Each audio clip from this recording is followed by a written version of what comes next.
bahan yang sentiasa menjadi palsu ataupun dipalsukan, disebarkan ialah bantuan yang tak wujud. Ini bukan kepartian untuk tidak mempolitikkan masjid dan surau. Elak bermain isu 3R. Dek nak menang pilihan raya, kita kalah dalam aspek perpaduan. Parti tersebut melakukan sogokan. Sogokan itu menggunakan jentera kerajaan Terengganu.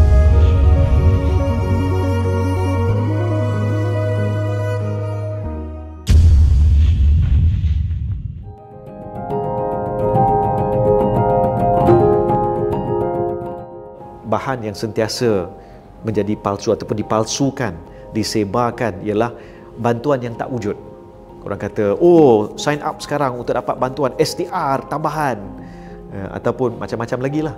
Tapi kebiasaannya bila Perdana Menteri menegur dan berkata kita mesti amalkan konsep tabayun, ya, menyemak, mengesahkan maklumat sebelum kita sebar. Jadi bagi saya, sekurang-kurangnya sebagai menteri, saya sekiranya apa-apa maklumatnya sampai yang meragukan, maka langkah pertama ialah rujuk dengan jabatan, kementerian ataupun ketua pengarah ataupun ketua setiausaha yang berkaitan. Dari situ kita dapatkan maklumat tepat dan kita salurkan melalui sistem yang ada.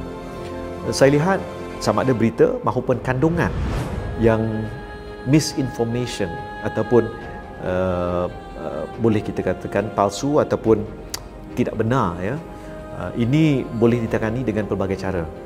Dia berbeza daripada isu 3R, itu lain. Tapi khusus untuk isu berita palsu ataupun berita ataupun maklumat yang tak benar, maka saya lihat di pihak kementerian kita akan kaji kesesuaian untuk mewujudkan satu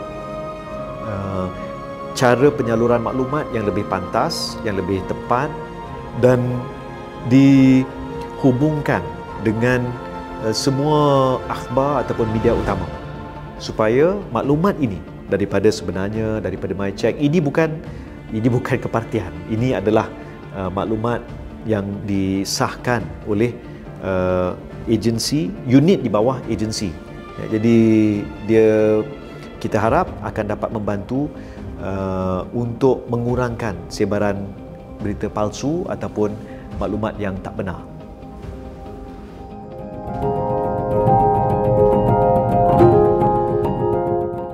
Saya mulakan dengan amaran ataupun peringatan yang diberikan oleh sama ada majlis-majlis agama untuk tidak mempolitikkan masjid dan surau. Kedua, peringatan daripada Menteri Dalam Negeri Yang Amat Berhormat Perdana Menteri. Ketiga, daripada Yang Amat Berhormat Perdana Menteri sendiri untuk elak bermain isu 3R. Dan keempat, sebenarnya titah Tuanku Yang di-Pertuan Agong dan juga Raja-Raja Melayu, supaya kita elak daripada terjerumus ke kancah yang tidak diingini, ya, sekiranya kita bermain politik 3R. Ini penting kerana kita kena ingat, saya baru rasmikan, lancarkan sambutan Bulan Kebangsaan, dan dalam menyambut Bulan Kebangsaan ini sehinggalah ke Hari Malaysia 16 September nanti, kita ingin wujudkan satu semangat patriotisme. Kerisauan bukan hanya di kalangan pentadbir, penjawat awam, malah juga raja-raja, ialah 3R mampu merosakkan perpaduan. Itulah antara sebab kenapa tindakan tegas wajib dan akan diambil oleh pihak berkuasa.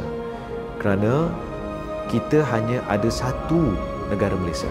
Saya telah memaklumkan kepada KSU, Kementerian Komunikasi dan Digital, untuk mengadakan pertemuan pada kadar segera dengan Tan Sri Ketua Polis Negara dan Bukit Aman bersama dengan SKMM untuk mengukuhkan unit 3R, ya, untuk memantau dan mengambil tindakan yang patut.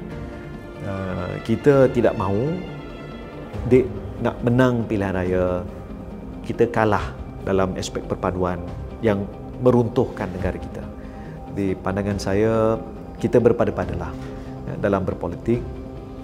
Marilah kita berhujah dengan hujah yang berasas, berfakta, yang mampu menunjukkan kepada rakyat bukan retorik populis, tapi semangat dan iltizam untuk membangunkan negara. Memang kita boleh anggap retorik populis itulah yang akan membakar semangat, tapi jangan sampai bakar kelambu, bakar rumah. Ya, itu yang kita risaukan.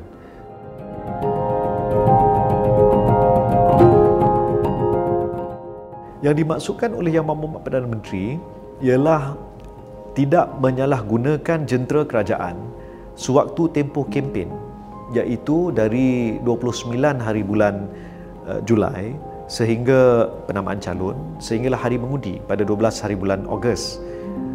Dan kita sekarang belum lagi masuk tempoh kempen, dan yang dimaksudkan ialah jangan menyalahguna jentera kerajaan untuk tujuan kempen politik. Ya.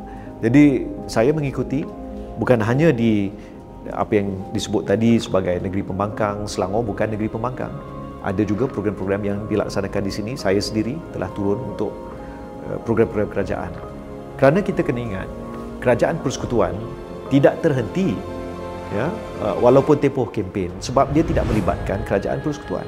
Jelas Perdana Menteri menyatakan yang dimaksudkan adalah tempoh kempen dari 29 hari bulan Julai hingga 12 Ogos. Tidak ada penggunaan jentera kerajaan, tidak ada pengumuman projek-projek mi segera, ya, terutama tempoh itu. Dan selagi mana kita belum sampai ke penamaan calon, maka, dan macam saya sebut tadi, selepas itu pun jentera kerajaan masih bergerak, masih berjalan. Cuma kita kena pastikan tidak ditafsir, kerana keputusan Mahkamah Pilihan Raya bagi kerusi Kuala Terengganu itu terlalu jelas. Parti tersebut melakukan sogokan yang tidak dinafikan, dan sogokan itu menggunakan jentera kerajaan Terengganu, tidak dinafikan, tidak dilawan, tidak dibantah, tidak dirayu. Maka fakta itu jelas dan akan sehingga selama-lamanya dia akan berada di situ. Rakyat akan nampak parti tersebut terlibat dalam kegiatan rasuah, menyalahgunakan agensi kerajaan. Kerajaan perpaduan tidak berhasrat, tidak mahu, ya, mengikut jejak langkah parti tersebut dengan menyalahgunakan jentera kerajaan.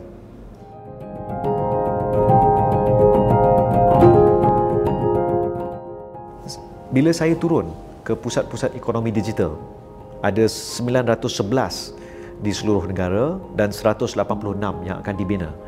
Pusat-pusat internet desa ini, pusat-pusat ekonomi digital ini, bagi rakyat biasa, bila kita sebut ekonomi digital, yang paling dekat dengan mereka ialah pusat ekonomi digital, yang rata-rata hampir 90% di kawasan kampung, desa, skim Felda, ya, kawasan luar bandar. Dan di situ kita lihat potensi untuk perkembangan ekonomi bagi rakyat biasa melalui ekonomi digital ini. Bagi saya, Masya Allah, dia sangat-sangat memberangsangkan. Saya di pedi di Kampung Temangan di Machang, yang pernah ada seorang anak muda berkata, ni pedi ini adalah Machang adalah bandar mati.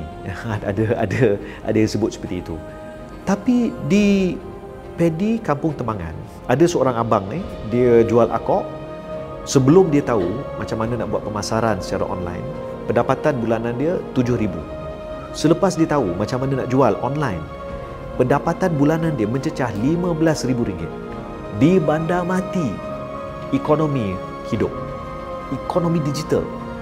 Jadi saya lihat ekonomi digital mampu memainkan peranan yang sangat penting untuk meningkatkan pendapatan, untuk merapatkan jurang dan memastikan pertumbuhan ekonomi itu dapat dinikmati oleh lebih ramai rakyat Malaysia.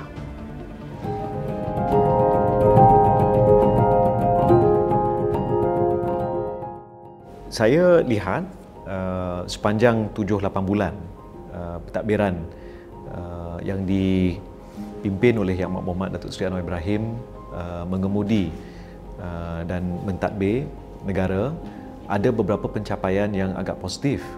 Pertama, suku pertama tahun ini menunjukkan pertumbuhan ekonomi yang rancak. 5.6% KDNK, melebihi apa yang dijangkakan oleh Bank Negara dan lebih baik berbanding beberapa negara jiran. Ini petanda awal yang positif. Kedua, kedudukan Malaysia sekarang sebagai negara yang paling bebas bagi media di rantau Asia Tenggara bila Reporters Without Borders menerbitkan indeks kebebasan media, dan Malaysia berada di anak tangga ke-73, peningkatan 40 kedudukan berbanding tahun lalu, dan seperti yang saya sebut tadi, terbaik di Asia Tenggara.